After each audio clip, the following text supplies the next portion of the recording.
Bonsoir à toutes et tous Bonsoir. et bienvenue au live meeting de la ferme de l'Envol. J'espère que vous allez tous bien et que vous avez passé un bel été.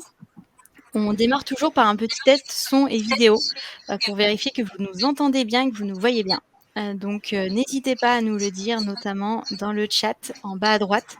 Nous sommes en compagnie de Lounès, qui est membre de l'équipe ITA et qui, est sur le chat. Voilà.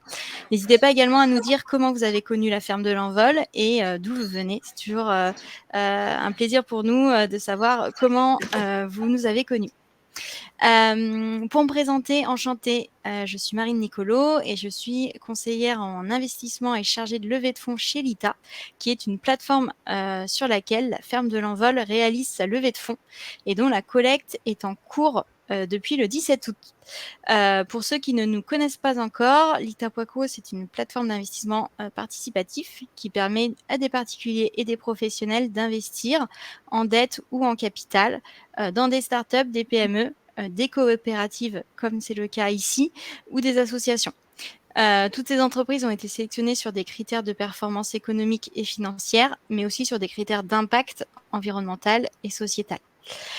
Concrètement, on va investir du coup sur des thèmes qui sont très variés, l'insertion, l'énergie, l'économie circulaire et notamment l'alimentation durable et l'agroécologie, ce qui nous intéresse aujourd'hui. Dans le cadre de notre activité, on organise des temps d'échange entre vous, les investisseurs et les entrepreneurs qui sont en levée de fonds. Et cet échange est un moment privilégié où les entrepreneurs vont pouvoir vous présenter en direct leur projet et pendant lequel vous allez pouvoir poser toutes vos questions. Nous avons du coup la chance d'avoir avec nous Laurent Marbeau, qui est président maraîcher de FermeCoop, Orme Germain, qui est directrice de FermeCoop, et Julien Cohen, qui est restaurateur et sociétaire de FermeCoop.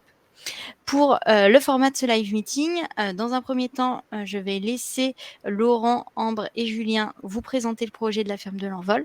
Ça va durer une quinzaine de minutes.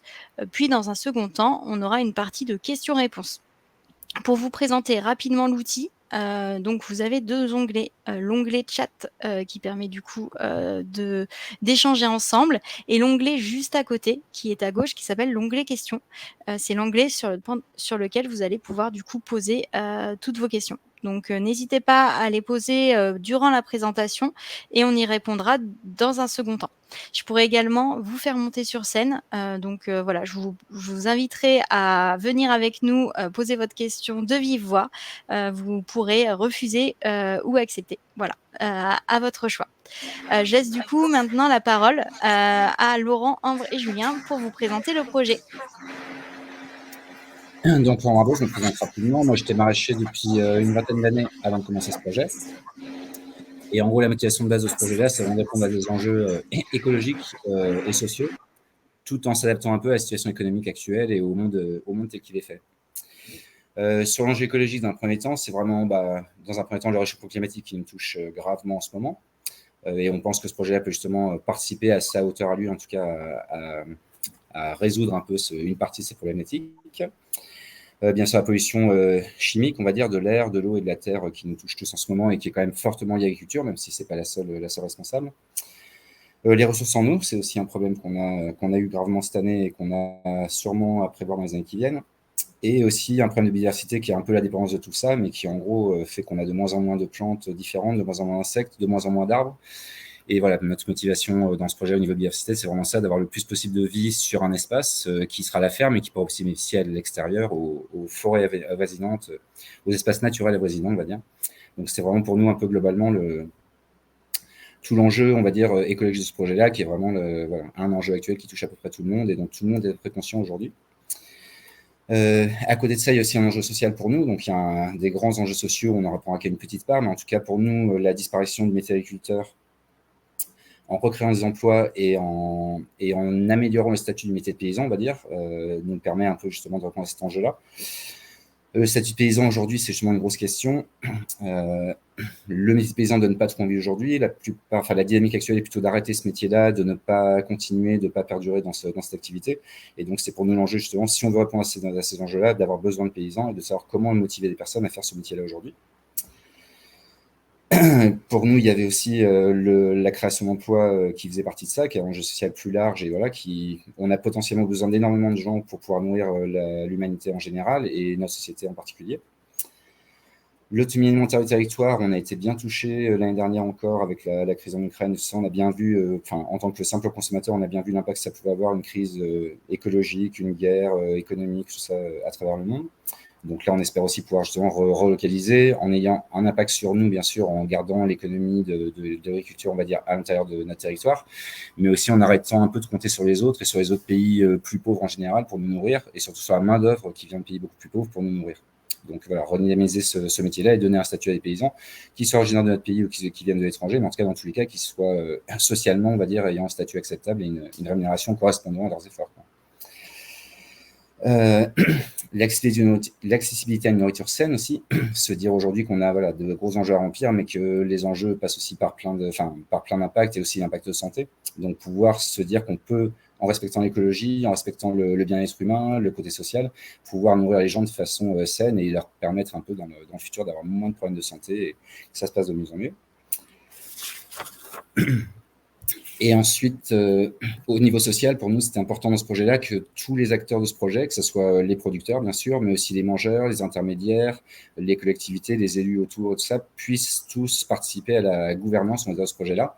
Et la SIC était un modèle coopératif qui permettait ça et de se dire que ce n'était pas juste à des paysans de porter la responsabilité de tous ces enjeux qui sont beaucoup trop larges pour leurs épaules, mais de se dire que c'était vraiment tous ensemble, une société vraiment réunie à tous les points de vue, que ce soit vraiment un simple consommateur, un restaurateur, un commerçant, un producteur, tous les outils, tous les métiers qui peuvent travailler avec nous, aussi bien des ingénieurs, des architectes, des artisans, des techniciens, des mécaniciens, choses comme ça, voilà, que tous ces gens-là puissent participer un peu de la façon la plus proche possible à cet enjeu un peu qui touche tout le monde, quoi.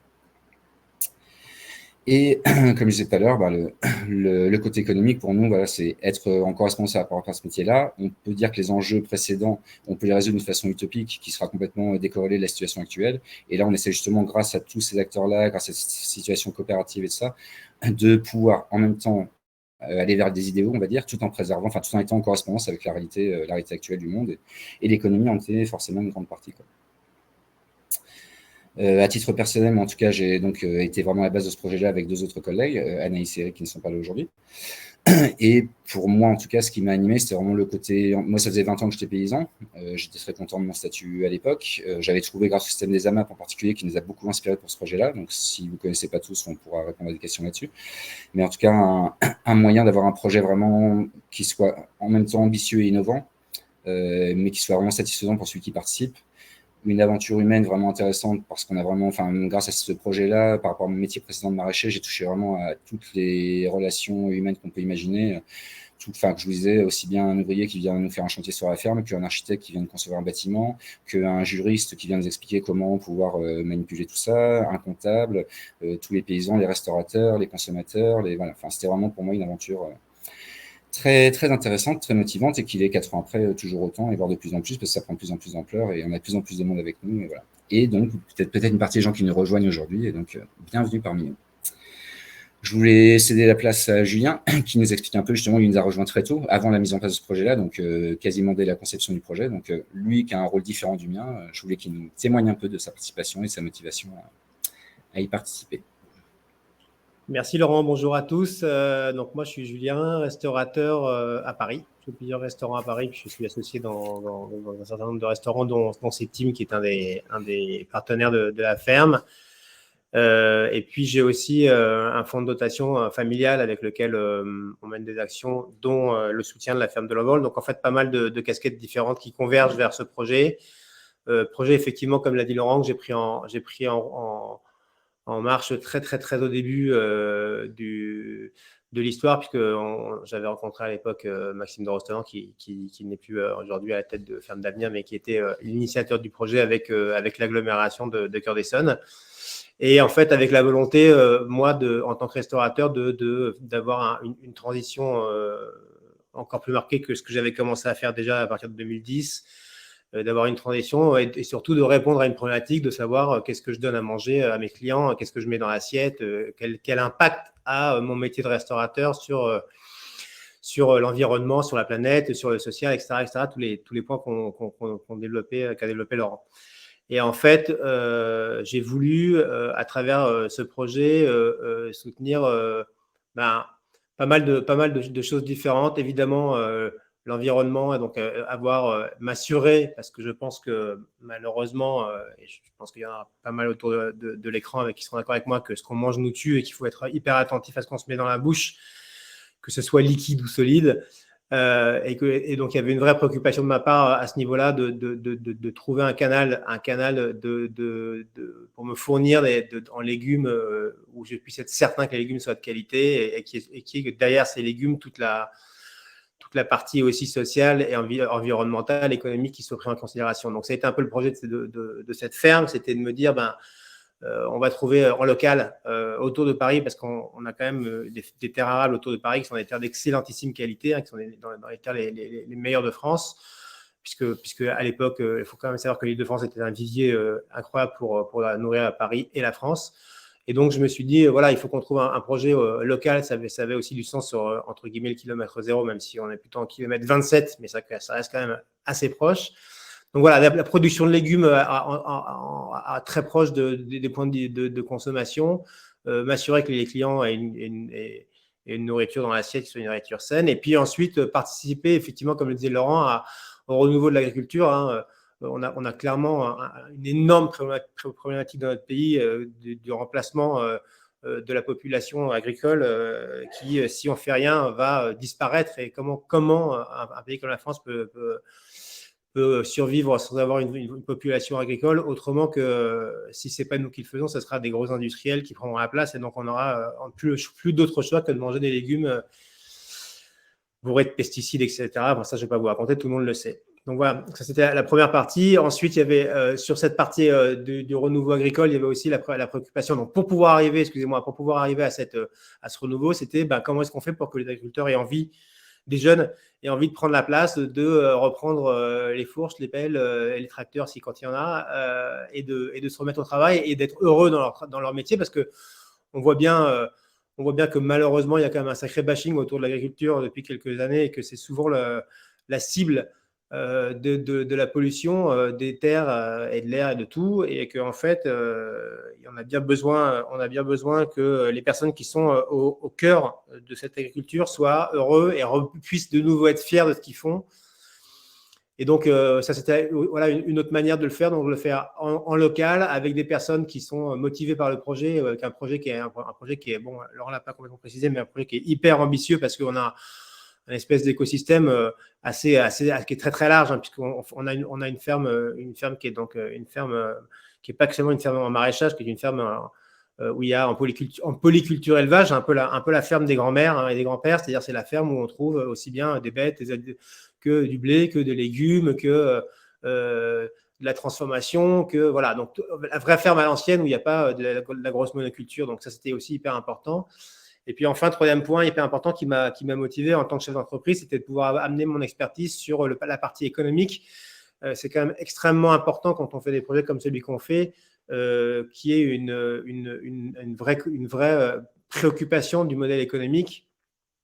Et ça, aujourd'hui, qu'on fasse de l'agriculture ou qu'on fasse n'importe quel autre métier, on peut plus échapper. On a besoin d'avoir on a besoin de contrôler la partie économique, et c'est hyper important. Et dans la manière dont on a construit ce projet, justement, le fait d'avoir autour de la table différentes forces et différents cursus, ça nous permet d'alléger les agriculteurs sur certaines de leurs tâches, entre autres sur peut-être la gestion économique, même s'ils y participent avec nous. Mais voilà, avoir du conseil, ça les permet aussi, comme le disait tout à l'heure Laurent quand il parlait des AMAP, ça permet d'avoir des salaires qui sont sécurisés, des salaires qui sont des salaires de très bons salaires pour le milieu agricole. Donc voilà, tout un process. J'imagine que vous avez tous un peu lu les documents que vous avez reçus pour parler de la ferme. Mais en gros, moi, en tout cas, juste pour vous reparler de moi, c'est ce qui m'a motivé, c'est ce qui fait qu'aujourd'hui, depuis maintenant, on est sur la 4e année, même si ça fait le projet, ça fait même peut-être 6 ou 7 ans qu'on est dessus, mais on rentre dans la 4e année de récolte. Et on a plus besoin que jamais de croire en ce projet, de se motiver. C'est pour ça qu'on fait cette levée de fonds. C'est aussi pour pouvoir aller encore un peu plus vite. Ça n'a pas été évident. On a commencé en plein Covid et on a eu le nez creux 2021. C'était pas mal. Mais bon, ce projet, on y croit. On est pas mal de partenaires autour de la table et assez passionnés, assez passionnants, assez divers. On a une grosse diversité autour de la table, ce qui est très intéressant. Et donc, on est ravis enfin de pouvoir aujourd'hui ouvrir le capital et faire rentrer les citoyens et plein d'investisseurs, parce que c'était un peu l'idée de départ qu'on a mis du temps à mettre en place. On est ravis de pouvoir faire ça à travers cette levée de fonds sur l'ITA pour qu'on puisse élargir le cercle qui est déjà assez intéressant, mais qui va évidemment s'enrichir de toutes les personnes qui vont être autour de la table avec nous, qui pourront échanger et nous donner des idées peut-être sur comment est-ce qu'on peut mener ce projet là où on veut l'amener, un modèle qu'on souhaite essaimer sur le territoire et peut-être au-delà de nos frontières un jour. Ambre, je vous parle trop. Non, mais c'est parfait. Tu racontes la chose très bien et je viens juste rajouter une petite touche du coup plus récente, parce que moi je suis arrivée il y a 1 an dans le projet pour prendre la tête de la SIC, enfin le pilotage de la SIC. Donc la SIC qui est de la société FermCop. Donc on vous présentera peut-être après juste le montage juridique qui est un petit peu complexe à saisir au premier abord. Mais pour rebondir sur ce que disait Julien, ce montage collectif, il a été, c'est vraiment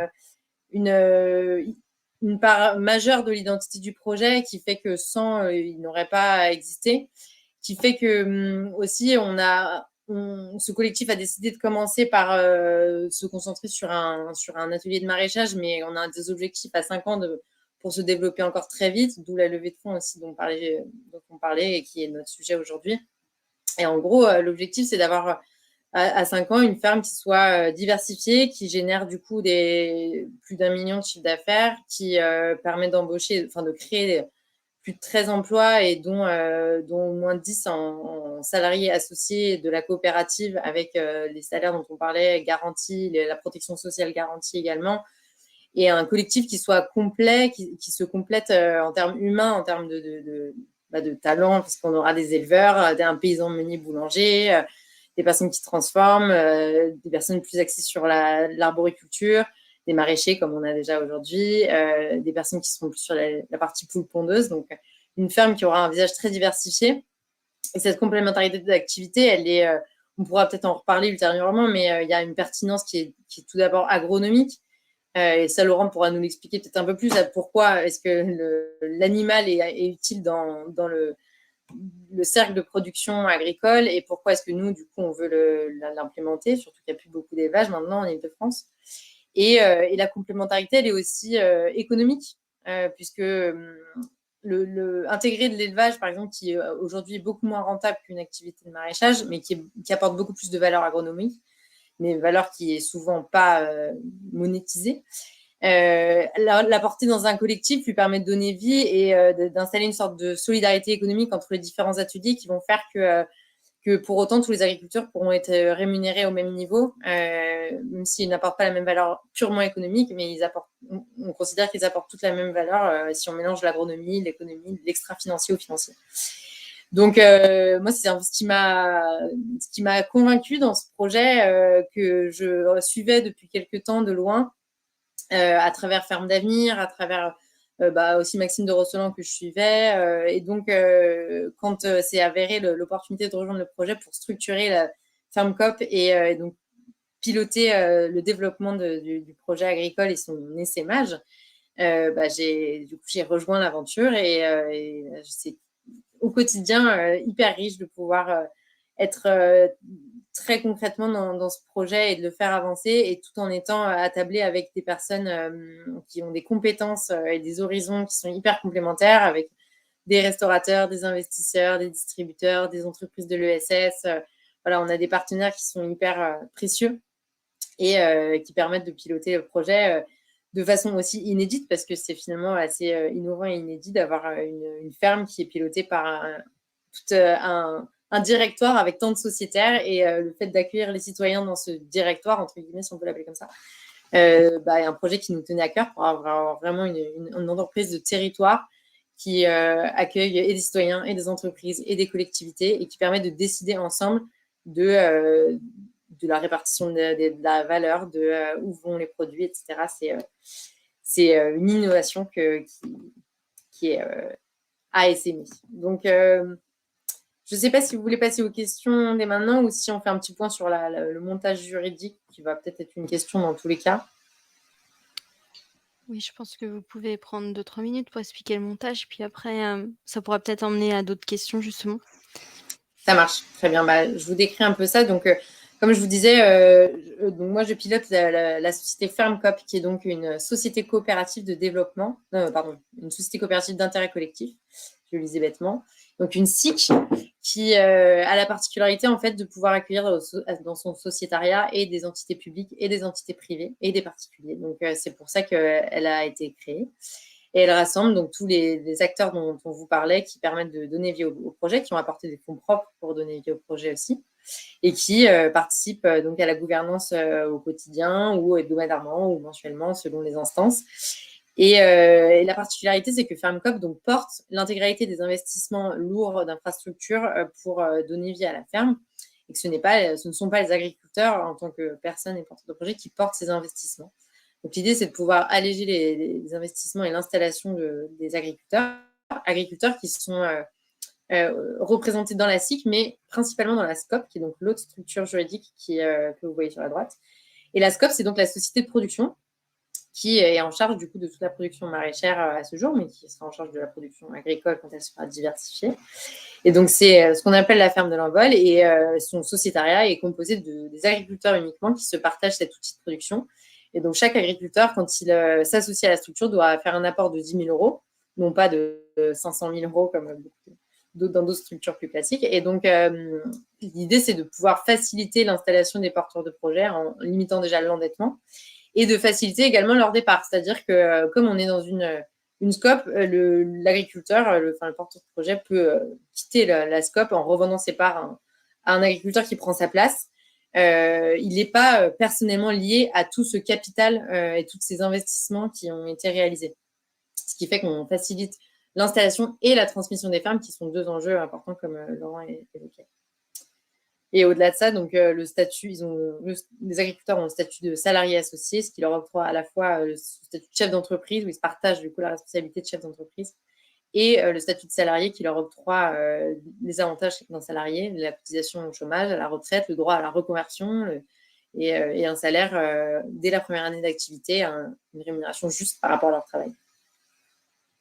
Voilà, et bien on peut enchaîner si vous le souhaitez sur les questions.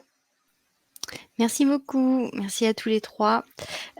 Juste avant de passer à la partie questions, je vais juste récapituler les raisons pour investir qui ont été identifiées par nos analystes financiers, qui ont effectué du coup une analyse approfondie du projet et qui ont défini les points clés et les points positifs de cet investissement.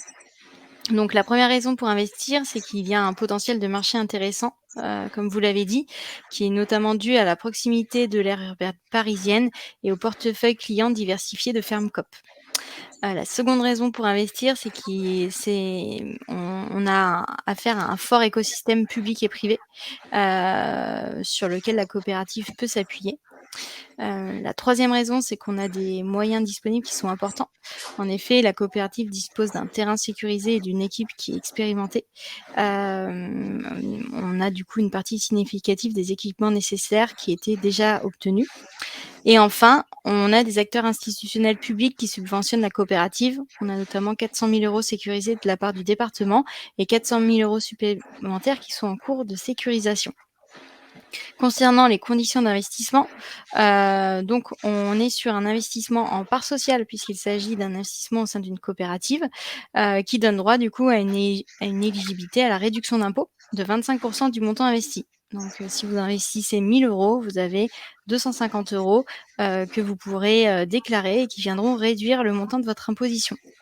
Les parts sociales ne sont pas valorisables, mais ça c'est classique dans le cas des coopératives.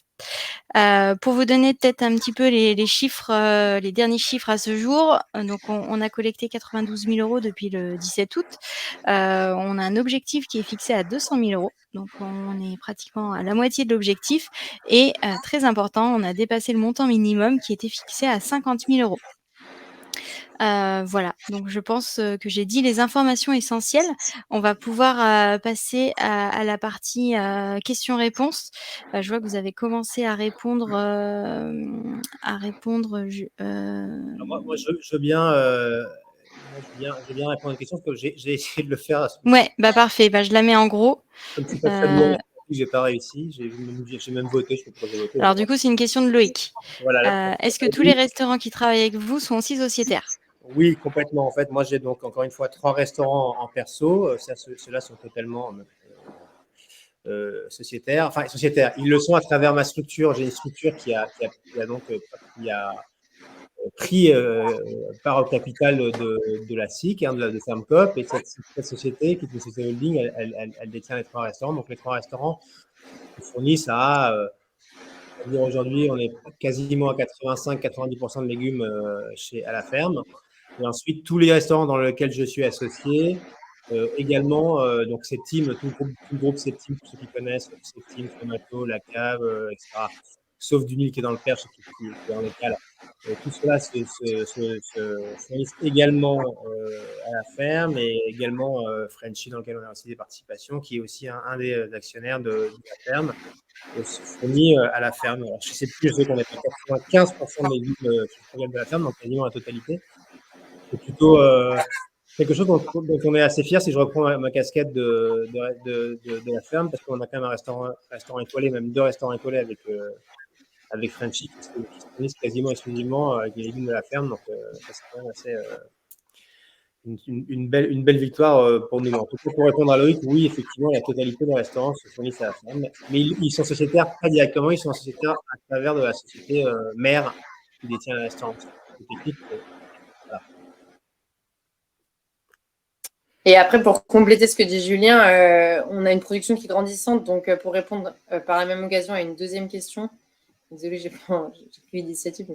La part des restaurants qui travaillent avec nous, c'est en effet, aujourd'hui, c'est un bon tiers de notre chiffre d'affaires et du volume distribué. Et à terme, ça sera du coup à peu près un tiers, ça se stabilisera à un tiers. Mais voilà, on avait un volume qui était grandissant, donc on avait un besoin d'aller chercher aussi des nouveaux restaurateurs embarqués. Et c'est pas toujours facile d'embarquer des restaurants en leur disant directement allez, vous êtes sociétaire, etc. Donc on commence un travail de relation commerciale pour les nouveaux qu'on embarque, j'entends. Et on essaie de tisser une relation du coup sociétaire plus que client au fur et à mesure du temps.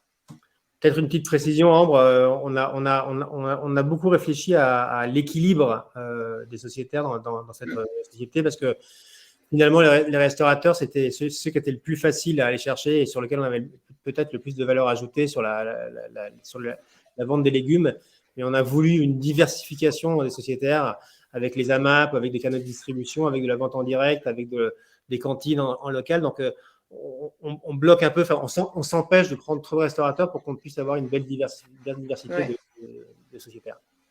Totalement. Merci beaucoup à tous les 2 pour, cette question. Du coup, Julien, je te laisse, cliquer pour dire que tu y as répondu. J'ai terminé la réponse. Voilà, parfait. On va prendre du coup une autre question. On a Meryl qui a une question de la part d'un investisseur. Le marché de l'alimentation bio est en grande difficulté en ce moment. Cela a-t-il un impact sur votre activité? Oui, tu veux en parler, Ambre? Ouais, j'allais laisser Laurent parler parce que Allez. Il connaît très bien le marché de l'alimentation bio. Je peux en parler si tu veux, pas de problème. En tout cas, oui, c'est sûr qu'on a. En fait, ça revient un peu à l'événement du Covid, où il y a eu vraiment d'abord, dans un premier temps, un regain, on va dire, de la demande au bio, en local et tout ça. Et ensuite, à la sortie de ça, on a l'impression d'avoir une grosse vague, on va dire, après un creux de la vague juste derrière. Les derniers chiffres, on les a pas trop encore. On a l'impression que ça se redynamise un petit peu, mais bon, c'est quand même, c'est quand même un peu fragile en ce moment. En tout cas, on a beaucoup baissé en demande effectivement de produits bio. Nous, l'avantage qu'on a, c'est vraiment une très grande diversité, quoi. On a bien vu pendant le Covid, par exemple, nos restaurateurs ont été fermés et ça a été compliqué pour nous et pour eux. À la suite, justement, quand il y a eu une baisse de la part de consommation bio en général, les restaurateurs sont très bien repartis et fonctionnent très bien en ce moment. Donc c'est vraiment, et on a toujours eu les AMA par exemple qui vont assurer une continuité, qui quelles que soient les crises sont toujours au même niveau et fonctionnent toujours très bien, même si actuellement les dernières années on a connu quelque chose qu'on ne connaissait pas d'habitude, qui était une petite difficulté à renouveler les contrats, avoir suffisamment de personnes à chaque fois, mais on y est quand même arrivé à peu près avec toutes les AMA qu'on a aujourd'hui. Mais en tout cas oui, on est un peu sur le creux de la vague et on peut aussi un peu tester. Depuis ce début de projet-là, entre le Covid et ce qui s'est passé derrière, on a suivi beaucoup d'aléas, on va dire, beaucoup de choses qui n'étaient pas prévisibles à la base de la création de ce projet-là, et on a pu mesurer aussi la résistance qu'a ce projet-là par sa diversité, par son mode de fonctionnement, où on est toujours là, on a plutôt bien survécu, on a répondu aux problèmes. Alors forcément, il y a un petit décalage entre le problème qui arrive et les solutions qu'on y trouve. Mais en tout cas, aujourd'hui, on est plutôt optimiste. Ça se passe plutôt bien pour nous. La vente directe se passe très bien, les amas toujours aussi bien, les restaurateurs très bien. Ceux qui nous touchent un peu, c'est les commerçants, on va dire, ceux qui ont que ce soit les genres de Biocop, les épiceries bio en général, tous les intermédiaires, on va dire, qui sont pas soit restaurateurs, soit vraiment circuit court, complètement court. Et donc, pour eux, c'est un peu compliqué, mais ils représentent qu'une petite partie de notre chiffre d'affaires et on a pu justement compenser. Au fur et à mesure qu'ils ont baissé un peu, nous, on a développé notre vente directe. Et notre vente directe, elle marche plutôt très bien et elle est en train de se développer fortement en ce moment. Et on a l'impression que les consommateurs, en tout cas, reviennent un peu à ça. Et en tout cas, il y a une partie suffisante pour nous aujourd'hui de consommateurs qui reviennent vers nous. Et de toute façon, on grossit progressivement en production et on gagne des parts, on va dire, un peu à droite à gauche au niveau commercialisation en même temps. Donc, c'est assez lié à nous. Et on est plutôt assez optimiste par rapport à ça et c'est vraiment notre forme très, très diversifiée de commercialisation qui nous permet d'être résilient par rapport à ça. Parfait. Est-ce que vous voulez rajouter quelque chose ou est-ce que tout est bon? Non, moi, j'appuierai sur ce que vient de dire Laurent, et c'est ce que je disais tout à l'heure, c'est que c'est vraiment cette diversité diversification des partenaires qui nous permet justement de traverser la crise de manière un peu peut-être mieux que les autres. En tout cas, voilà, c'est vrai que ça permet de ne pas avoir tous les œufs dans le même sac, si je puis dire. La diversification toujours au final. Et c'est vrai que je compléterai juste moi là-dessus sur le fait que on a des charges qui sont nous très fixes dans le sens où on embauche, pour du coup exploiter, produire, on a 12 hectares en maraîchage bio, donc on a besoin de maraîchers, des maraîchers à qui on garantit un salaire juste. Donc nos charges, elles sont très nettes, très, très prévisibles. Et le problème, c'est qu'à côté de ça, on reste sur un projet qui est obligé de s'aligner plus ou moins au prix du marché. Et celui-là est très variable. Donc, c'est une difficulté qui s'ajoute au projet, mais qui, on y croit assez, va réussir on va réussir à voir le bout, en effet, de cette crise et de pouvoir avoir une situation qui est plus équilibrée. Super. Merci à tous les trois. Du coup, je propose à François de nous rejoindre puisqu'il avait une question. François, si vous voulez monter sur scène et poser votre question, il vous suffit du coup de cliquer. Bon, il arrive, parfait.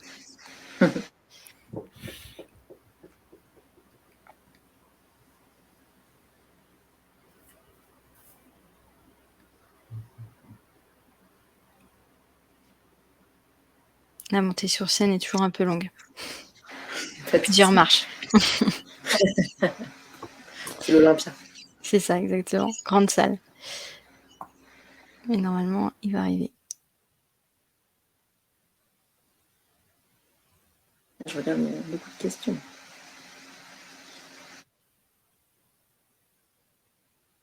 Non, peut-être pas. Bon, on va poser sa question. Peut-être qu'il va nous rejoindre. Donc, la question de François portait sur où vous en êtes de la réalisation de l'ensemble du projet d'agriculture élevage. À ce jour, donc en 3 ans, on a développé un atelier de maraîchage qui tourne bien sur 12 hectares. Donc, on atteint quasiment la taille finale de cet atelier. Donc, on est encore en train de le consolider. Je voulais montrer la petite slide. On voulait du coup finir de consolider cet atelier de maraîchage avant de se lancer dans la suite.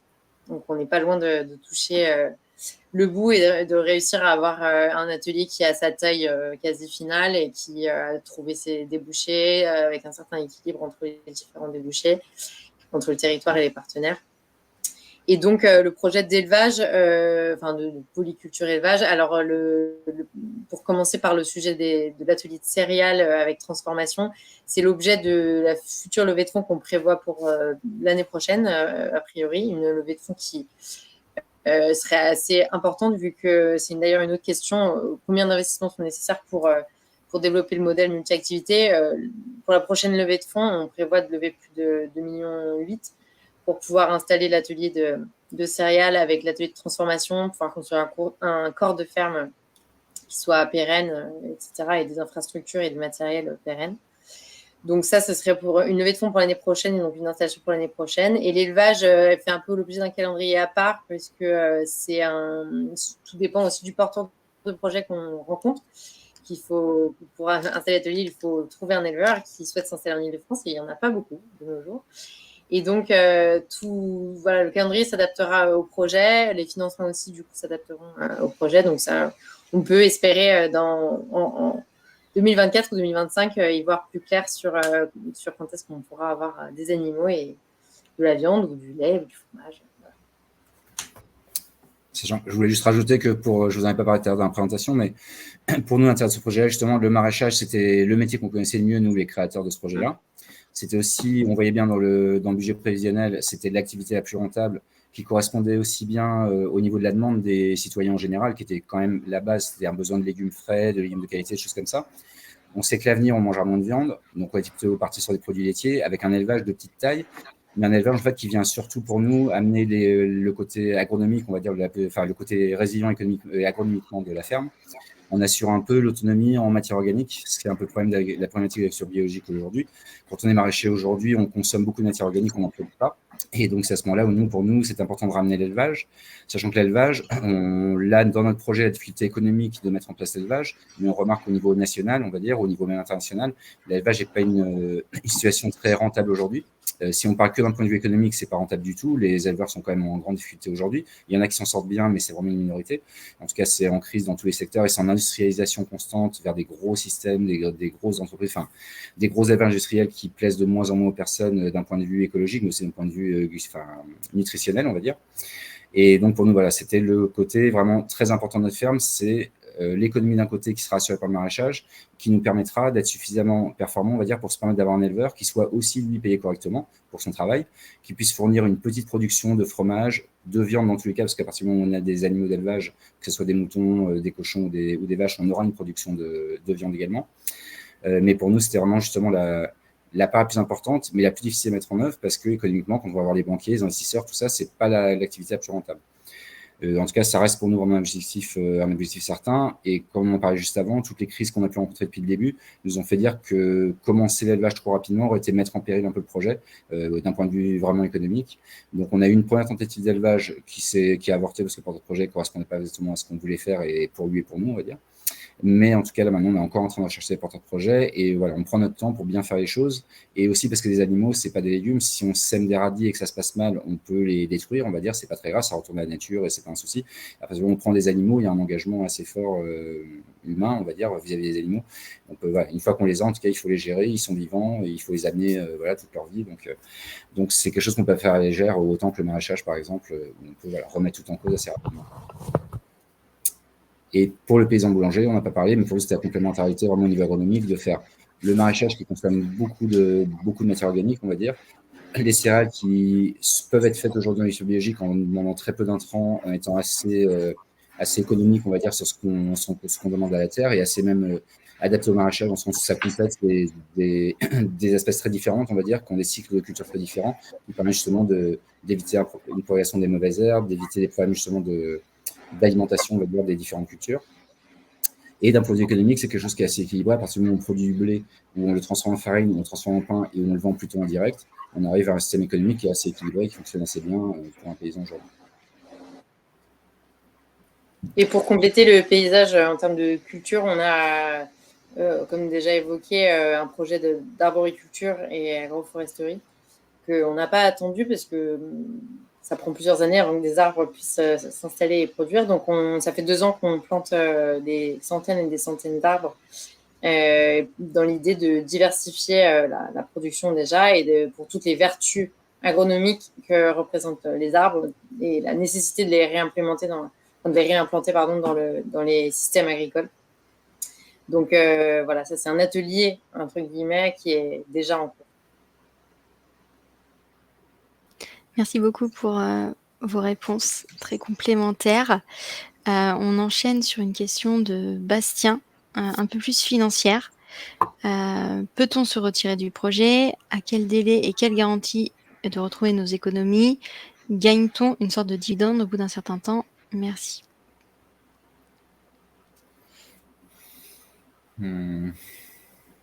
Ambre, c'est encore à toi. Ouais, c'était ce jeu. Je voyais qu'on regardait. Ouais. Alors oui, le fonctionnement en effet, donc le fonctionnement de la coopérative, donc quand on prend part, souvent on est un investisseur assez patient. Il n'y a pas de, comme disait Marine, il n'y a pas de possibilité de plus-value sur les parts qui seront vendues au maximum, enfin qui seront remboursées au maximum à la valeur nominale. Et une part égale 25 €. Et les parts sont remboursées donc, avec un montant pouvant être impacté par les pertes accumulées. Donc, étant en 3e année d'exploitation, la coopérative est en perte, mais donc la valeur de la part sociale a été amputée de ces pertes-là, mais au fur et à mesure que la coopérative pourra reconstituer son capital et faire du bénéfice, on pourra reconstituer la valeur de la part sociale et donc être remboursé à la valeur nominale. Donc, tout dépend.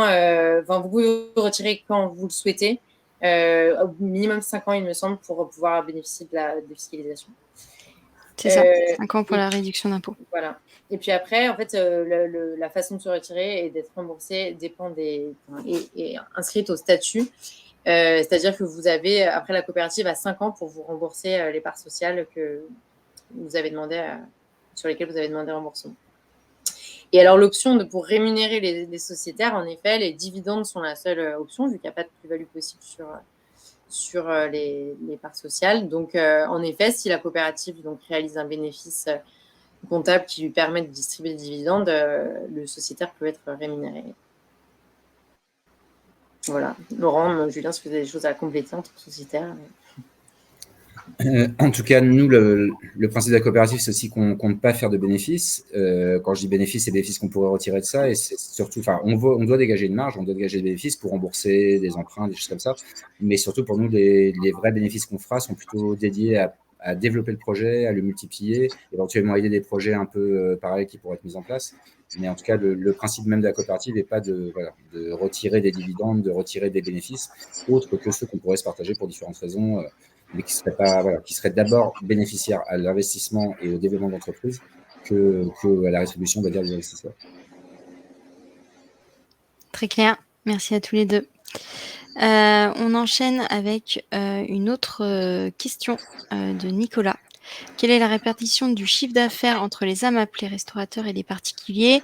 Est-ce que l'augmentation de production peut-elle absorber par vos clients actuels ou devez-vous développer votre base de clients? Du coup, je vous ai affiché la répartition de notre chiffre d'affaires. Je crois que c'est un chiffre d'affaires par volume.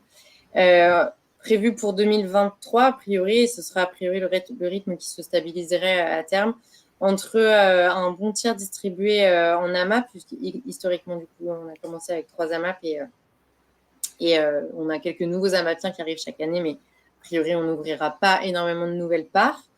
Un bon tiers aussi pour les restaurateurs et partenaires sociétaires dont on évoquait, et une partie grandissante pour la vente directe qui donc a été lancée l'année dernière, et donc cette année, elle représentera un petit tiers du chiffre d'affaires. Et donc la question c'était, est-ce que l'augmentation de la production peut être absorbée par nos clients? Oui, a priori, on aimerait absorber une partie de l'augmentation de production par la vente directe, qui est un segment en croissance, et par l'intégration de quelques nouveaux sociétaires / restaurateurs à la coopérative. Merci beaucoup, Ambre. On enchaîne avec une autre question de Bastien. Avez-vous des pistes d'électrification des machines et infrastructures? Laurent, je donne le micro. Alors, c'est sûr qu'on y pense. Après, pour l'instant, au niveau agricole, il y a beaucoup d'expérimentation, il y a beaucoup de prototypes, on va dire. Il y a peu de choses vraiment en place aujourd'hui. En tout cas, tous nos collègues qui ont essayé différentes choses, même au niveau camion de livraison, choses comme ça, on est encore loin de bons résultats. Est-ce la meilleure solution? Je ne sais pas, c'est un débat, mais en tout cas, voilà, c'est quelque chose qu'on étudie, on y pense, mais aujourd'hui, à l'heure actuelle, vraiment, il n'y a pas de réponse, disons, qui soit économiquement acceptable et qui soit aussi viable à long terme, on va dire. On est vraiment en phase d'expérimentation de plein de choses, mais c'est pas du tout abouti pour l'instant. On réfléchit à l'implantation de panneaux solaires et là aussi encore, enfin tous ces débats sont vraiment très compliqués. À chaque fois, il y a, voilà, ça paraît appétissant, ça paraît bien, et voilà, mais quand on gratte un peu, il y a toujours des difficultés. Donc, que ça soit économique ou même écologique, où on se dit que la vertu d'un côté, elle est compensée par autre chose, par la fabrication, par le recyclage, par tout ça. Donc, c'est des questions qu'on se pose fortement, mais on n'a pas trouvé de réponse vraiment très satisfaisante à ce niveau-là, quoi. Mais c'est en cours. Et s'il y en a qui ont des idées, on les étudiera avec attention. Merci Laurent. Hop, on a une autre question de Loïc. Quels sont les principaux investissements à réaliser pour atteindre vos objectifs? Passage à un modèle multi-activité. C'est dommage parce que j'avais une slide préparée pour ça, mais elle n'est pas dans cette présentation. Ah. Les principaux investissements, du coup, je laisserai Laurent et Julien compléter éventuellement, mais c'est avant de construire des bâtiments pérennes, puisqu'on est parti de zéro en fait sur cette ancienne base aérienne militaire. Il n'y avait juste aucune infrastructure. Donc, les premiers investissements, ça a été de tout simplement créer des chemins, créer des réseaux d'électricité, des réseaux d'eau, monter les serres, monter les systèmes d'irrigation. Donc, et nous créer des petits bureaux et des petits lieux de vie temporaires. Donc temporaire jusqu'à ce qu'on puisse investir dans des bâtiments plus pérennes pour avoir des bureaux, un espace de vie, une véritable boutique à la ferme en dur et un espace d'accueil de public pour pouvoir faire de la ferme plus un lieu de vie et un lieu d'accueil. Il y a beaucoup d'investissements matériels nécessaires aussi pour les différents ateliers. Donc pour la partie céréales, meunerie, boulangerie, tout l'investissement en moulin, donc, vous imaginez bien ce que c'est avec une meunerie, donc il y a besoin de matériel. Pour la boulangerie, idem, tous les fours, fournils, etc. La partie aussi pour toutes les moissons, compléter le parc matériel qu'on a pour le maraîchage pour qu'il soit adapté au parc céréalier. Et pour l'élevage, tout dépendra aussi du type d'atelier, mais éventuellement un investissement dans une étable s'il faut, et salle de traite, fromagerie s'il y a de la transformation. Donc, voilà, ça peut être des investissements très conséquents. Est-ce que j'ai oublié des choses? Il y a investissement forcément en arbres, en voirie encore, en nouvelles serres, voilà, pour atteindre l'image de la ferme telle qu'on l'a pensée dans notre idéal. Peut-être une précision Ambre, sur l'historique de l'investissement, c'est qu'en fait, au tout départ, quand on a lancé le projet, qui était quand même, comme vous l'avez compris, très ambitieux, on s'est rendu compte qu'on n'arriverait jamais à faire une levée de fonds, faire la levée de fonds totale pour arriver à construire la ferme, parce qu'encore une fois, comme le disait Ambre, on est parti vraiment d'un terrain vague. On parle de ça, il n'y avait rien, même pas une cabane en bois. On s'est dit, plutôt que d'aller lever 6,5 millions, ça va être impossible. On a décidé de phaser l'investissement. Donc, en tout cas, c'est peut-être aujourd'hui comme ça. La première phase, ça a été de commencer avec le maraîchage, qui était un petit peu la partie où il y avait la meilleure valeur ajoutée qui nous permette de faire exister le projet, de le faire vivre économiquement et puis aussi de faire un peu nos preuves comme une sorte de crash test sur le projet. La phase 2 qu'on est en train de mener, où on fait une espèce de levée de fonds intermédiaire, et ensuite cette phase 3 sur les 2,8 millions dont parlait tout à l'heure Ambre. Là, c'est vraiment tout le structurel. On parle, parce que si ou si vous voulez venir, en dehors des serres et de quelques agglos, on n'a rien. Donc, il faut quand même faire. On a un bâtiment qu'on a construit cette année, à la fin de l'année 22, qui est un bâtiment où il y a les chambres froides, mais on n'a pas de corps de ferme, on n'a pas de lieu d'atelier on n'a pas d'endroit pour ranger les engins, on n'a pas d'endroit pour les entretenir, on n'a pas de tous les ateliers de la meunerie, et toutes les transformations n'existent pas. Donc, c'est à ça qu'on servait l'investissement. Merci beaucoup pour ces réponses. Loïc, n'hésitez pas, et puis à tous ceux auxquels on a répondu aux questions, n'hésitez pas à nous dire dans le chat si tout est clair, si vous avez des questionnements complémentaires. On enchaîne avec une question de Grégory concernant la SIC. Quels sont les collèges et leur poids dans les votes? Oui, tout à fait, je vous présente ça. Donc, on a 5 collèges dans la SIC qui regroupent en gros par nature de sociétaires. Le premier collège dont Laurent fait partie, qui est le collège des producteurs, qui rassemble donc les agriculteurs qui sont associés de la SCOP. Il constitue un collège à part entière qui a 30% des voix. Et le deuxième collège qui a le plus de poids dans les votes, c'est le collège des partenaires, donc qui rassemble tous les restaurateurs, les distributeurs, les transformateurs, le réseau des AMAP aussi. Donc qui sont un peu, qui est le deuxième collège qui vit entre guillemets de la SIC et de la ferme. Donc producteurs et partenaires à eux deux ont 60% des votes pour avoir une majorité dans les votes, puisque ce sont du coup les deux entités qui vivent et se rémunèrent sur la ferme. Ensuite, on a le collège des entités publiques qui a un poids de vote à hauteur de 20%. Donc, qui rassemble les deux agglomérations qui sont sociétaires, donc la communauté de communes Val d'Essonne et Cœur d'Essonne agglomération, qui est un sociétaire très important en termes de poids financier. Et un collège qui pourra accueillir aussi les communes qui souhaiteraient rejoindre le projet à terme, parce que c'est aussi le projet de pouvoir impliquer des communes, notamment les communes de l'agglomération dans laquelle on se trouve.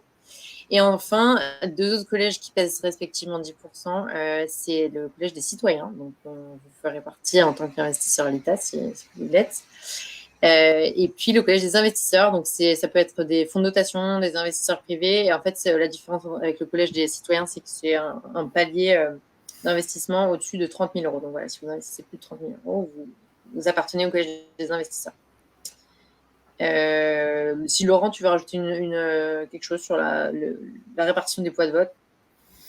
Je crois que tu as à peu près tout dit, il me semble. En tout cas, c'était important pour nous vraiment que les producteurs et partenaires qui vivent de ce projet et qui le font vivre au jour le jour, qui sont vraiment acteurs physiquement même de ce projet-là, et vraiment la majorité des voix. Et pour nous, l'architecture, justement, 10% pour les citoyens, 20% de ces publics, 10% investisseurs, permettait à ces trois entités-là de faire, de faire un peu la moyenne. Si par exemple les producteurs et les partenaires n'étaient pas d'accord, ils pourraient justement trancher avec plutôt bon sens vu la nature des personnes qui le constituent. Donc voilà, c'était quelque chose qu'on évitera forcément. On est plutôt très liés pour l'instant. Mais en tout cas, c'était un peu, voilà, c'est toujours compliqué de mettre en place la gouvernance d'une SIC avec de multiples acteurs très différents, avec des intérêts différents. Mais tout le but de ce projet-là, on va dire, c'est de regrouper les intérêts de chacun, quoi. Que tout le monde puisse répondre. Le SIC, c'est que tout le monde puisse répondre à ses besoins et en ayant les devoirs un peu qui correspondent, quoi. Si on prend une décision qui impacte la vie des producteurs ou des partenaires restaurateurs, par exemple, ils font partie de la gouvernance et tous les autres prendront la décision collectivement et subiront eux-mêmes les conséquences des décisions prises, quoi, au niveau collectif, quoi, et pas individuellement. Merci beaucoup à tous les deux pour cette réponse. Il nous reste une dizaine de minutes. On va essayer de répondre au mieux à toutes les questions qui nous restent. On a une question de Maxence. Avez-vous pour ambition d'ouvrir votre modèle SIC-Scope à d'autres fermes? Oui, c'est un peu le projet initial. Le projet initial, c'est l'essaimage. C'est la racine. Maxence, c'est la racine un peu. C'est un peu l'ADN du projet. L'ADN du projet, c'est de monter cette ferme et que cette ferme devienne une ferme un petit peu entre guillemets référence et qu'elle permette à d'autres agriculteurs de venir s'inspirer et de pouvoir, en plus, un projet qu'on mènera sur le long terme, mais de pouvoir se servir entre guillemets dans cette base de données, de pouvoir aller chercher dans toute la diversité qui fait cette ferme, de pouvoir aller chercher les choses qui l'intéressent. Si j'ai déjà un bâtiment, je n'ai pas besoin de m'occuper des bâtiments, je vais m'intéresser sur le maraîchage, sur l'atelier de production. Si j'ai déjà du maraîchage, je vais m'intéresser à l'élevage, etc. Donc voilà, on aura une espèce de projet open source avec comme ambition, évidemment, de faire des centaines et même peut-être plus de fermes sur le territoire et ailleurs. Merci beaucoup, Julien. On a deux questions de Bernard. La première, quelles sont les sources pour amender la terre? Compost, engrais, fumier. Et seconde question, comment sont nourris les animaux? Okay. Alors justement, pour l'instant, on n'a pas encore les animaux, donc on n'y aurait pas. On a eu des brebis qui ont travaillé un peu avec nous pendant un moment, qui ont tondu notre pelouse. C'était bien utile, on va dire, et bien écologique comme façon de le faire par rapport à un tracteur avec du gasoil. Pour amender la terre, justement, on attend avec impatience notre élevage. Le but à long terme, c'est qu'on amende la terre vraiment avec plutôt des plantes, tout ce qui est composé des engrais verts, les cultures aussi de légumineuses, des choses comme ça qui ramènent l'azote de l'air et qui vont chercher aussi les minéraux, on va dire, en profondeur, la luzerne, des choses comme ça. Et pour l'instant, justement, vu qu'on n'a pas encore l'élevage, on rajoute un peu de compost, on essaie de se fournir le plus localement possible. On a un méthaniseur à côté de chez nous qui utilise plutôt des ressources locales d'élevage et de céréales, on va dire, de déchets de céréales. Donc pour l'instant, on travaille avec eux, mais le but pour nous, c'est vraiment de se passer rapidement de ça, et ça nécessite justement l'installation de l'élevage. C'est que quand on aura l'élevage qu'on pourra être vraiment autonome. Mais pour nous, s'il n'y a pas de ferme relativement autonome, on va dire aujourd'hui en intrants, que ce soit en agriculture conventionnelle, en agriculture biologique, et pour nous, c'est un objectif de cette ferme-là, et c'est un des seuls moyens qu'on voit au développement de cette agriculture dans le futur, dans le sens où aujourd'hui, on peut constater que il y a des éleveurs bio, il n'y en a pas tant que ça, mais il y en a quelques-uns, mais ils ont besoin de leur fumier pour nourrir leurs terres, pour nourrir leurs animaux. Les maraîchers, les céréaliers ne produisant pas de matière organique, ils sont vraiment dépendants plutôt d'élevage industriel, et c'est justement ce qui ne satisfait pas et ce qui dans le futur ne pourra plus être le cas, dans le sens où si on remplace toute l'agriculture industrielle par l'agriculture bio, il faudra vraiment qu'il y ait un équilibre sur les fermes, comme il y avait à l'époque où il n'y avait pas l'agriculture chimique, la solution chimique, la béquille chimique, on va dire. On avait des fermes qui étaient forcément diversifiées, où il y avait des animaux, il y avait des céréales, il y avait des légumes, il y avait des fruits, et c'était que cet équilibre-là qui permettait d'être autonome au niveau de la fertilisation des sols, quoi. Donc c'est l'objectif, mais ça prend du temps. Et voilà, c'est comme je disais tout à l'heure, l'élevage, c'est pas une chose simple à mettre en place, mais c'est vraiment notre objectif prioritaire pour être justement aboutir à ce modèle-là. Sinon, on restera que des maraîchers et ça serait quand même très décevant par rapport à l'ambition de ce projet-là, quoi. Mais on y compte bien et je pense bien qu'on va y arriver et vous y participez. Merci Laurent pour cette réponse. On enchaîne avec une question de Bastien, toujours sur l'élevage. Qu'est-ce que vous envisagez en priorité? Cochon, volaille, bovin, ovin? Là-dessus, comme le disait Ambre tout à l'heure, on reste très ouvert justement parce qu'on n'a pas encore identifié. On a plusieurs porte-projets en visibles potentiellement. Par contre, on n'a pas encore fixé vraiment quel porte-projet on veut. Et pour nous, il est impensable de décider avant d'avoir trouvé le porte-projet quelle production on veut. On veut vraiment trouver des porte-projets intéressants qui sont intéressés par ce projet-là et voir un peu leurs affinités. Alors, les cochons, ça ne sera pas la base, on va dire, parce que ce n'est pas le plus efficace au niveau fertilisation, au niveau pâture des prairies, des choses comme ça, pour différentes raisons. Au niveau commercialisation aussi de produits, ça sera que de la viande et ce n'est pas l'objectif de base qu'on avait. On voulait justement pouvoir avoir des animaux qui réduisent un peu la consommation de viande, mais qui permettent de produire des protéines, des produits laitiers, des choses comme ça. Les volailles, c'est prévu dans le projet et si on ne l'a pas encore fait, c'est juste parce qu'on se dit, bon, comme on le disait tout à l'heure, il faut un peu sécuriser le projet, assurer bien le développement du maraîchage et quand on commencera à bien vivre du maraîchage, on va dire, à bien être équipé économiquement, c'est là qu'on rajoutera les volailles. Mais c'est un petit investissement, c'est pas une grosse activité, mais ça reste intéressant pour nous pour plein de raisons, pour par exemple aller manger les petits asticots, choses comme ça qu'il y a sous les arbres fruitiers qui permettent un peu justement de lutter contre certains ravageurs. Donc, à la base, on rêvait de bovins, on rêvait de vaches. Il y a plein de raisons qui font que c'est compliqué d'avoir des vaches aujourd'hui. On ne veut pas d'un élevage d'une trop grande taille. Et pour être rentable en vache aujourd'hui, c'est difficile parce qu'il faut des investissements minimum, quel que soit le nombre de vaches qu'on a, la salle de traite, les étables, le stockage du foin, des choses comme ça. Donc, pour l'instant, on part plutôt d'un point de vue plus raisonnable et plus écologique et économiquement plus viable, qui sont les ovins. Sachant que les ovins, en gros, ils peuvent produire de la viande, ils peuvent produire du lait et des fromages qui sont appréciés majoritairement par les gens parce qu'on commence à remettre quand même pas mal en cause le fromage issu de vache, les produits laitiers en général issus de vache. Donc au niveau, j'allais dire gustatif, mais plutôt au niveau nutritionnel, on va dire, on remet tout ça en cause. Au niveau écologique aussi, l'élevage ovin est beaucoup plus résilient, beaucoup plus économique, dégagement de gaz à effet de serre, des choses comme ça.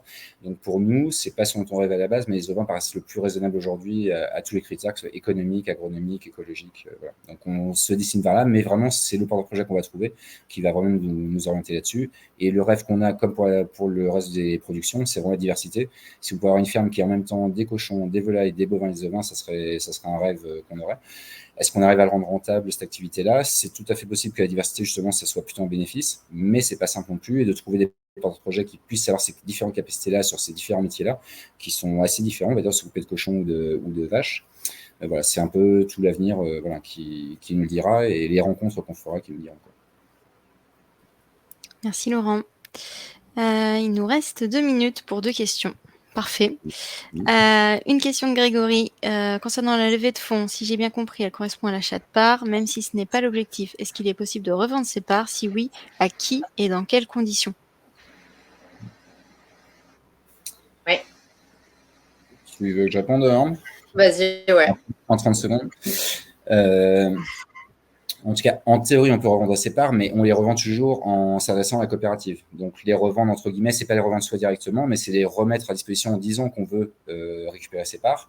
Et donc, à partir de là, nous, ça va être notre travail au niveau de la coopérative de trouver des personnes qui veulent de nouveaux investisseurs et qui vont, en tout cas, remettre du capital, on va dire, qui permettra à l'entreprise de rembourser les parts de ceux qui veulent les quitter. Comme on disait tout à l'heure, il y a un délai de 5 ans, c'est la loi coopérative, on va dire, c'est pas nous qui avons décidé. Un délai de 5 ans, parce que l'objectif d'une coopérative, c'est de pas trop facilement remettre en cause par le départ d'actionnaires l'équilibre économique de l'entreprise. Donc le délai de 5 ans a paru raisonnable, on va dire, dans la loi, de se dire, voilà, on dépose la demande. S'il y a les fonds disponibles, on peut être remboursé très rapidement. Si les fonds tardent un petit peu, si on a besoin de faire de nouvelles levées de fonds, comme ça, pour pouvoir rembourser les anciens, ça prendra, voilà, dans un délai maximum de 5 ans, en tout cas, on est obligé de rembourser ses parts. Merci Laurent. Et dernière question de Philippine qui vous dit: super projet, bravo. Quel est l'horizon d'amortissement des investissements que vous prévoyez? Élevage, transformation de céréales. Là, je sais pas, sur un point de vue comptable, il y a pour les investissements d'un point de vue comptable et d'un point de vue réel, on va dire. Donc, pour moi, le réel, il sera à très long terme. Le comptable, il est entre 5 et 20 ans selon le type d'investissement qu'on fait. Sur du petit matériel, ça va être plutôt 5 ans. Sur des tracteurs, des choses comme ça va être plutôt entre 7 et 10 ans. Par contre, sur des bâtiments, ça peut être un amortissement assez long terme, sur 20 ans, sur 30 ans, au niveau comptable. Et au niveau réel, c'est un amortissement sur le très long terme d'investissements qui sont assez coûteux. Sachant que nous, un de nos défis, c'était de partir, comme les disait tout à l'heure, d'un terrain nu, d'un terrain vierge. Il n'y avait pas de réseau d'eau, d'électricité, de choses comme ça. Il n'y avait aucun bâtiment. Il y avait du béton, parce que c'est une base militaire, donc il y avait une partie bétonnée qu'on a justement préservée, qu'on a subi, entre guillemets, et dont on profite aussi. Donc on évite de rebêter d'autres parcelles. J'ai pas vérifié ce que je voulais dire.